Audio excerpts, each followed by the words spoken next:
একটি ঘন সবুজ জঙ্গলে থাকতো এক ছোট্ট পাখি। তার নাম টুনি। টুনি ছিল খুবই কৌতূহলী আর দুঃসাহসী।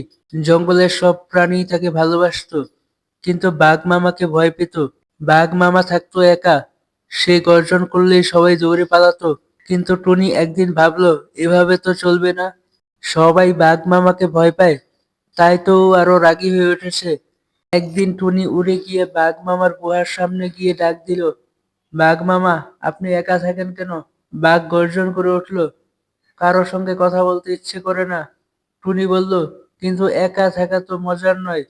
আসুন না, আমাদের সাথে খেলুন। বাঘ অবাক, কেউ তাকে কখনো খেলতে রাখেনি। সে চুপচাপ টুনির সঙ্গে হাঁটতে শুরু করলো।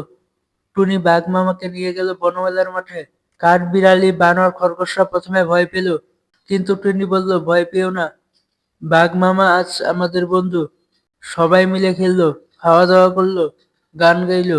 বাঘ মামা বলল, এতদিন বুঝতেই পারিনি বন্ধুত্ব কত মজার।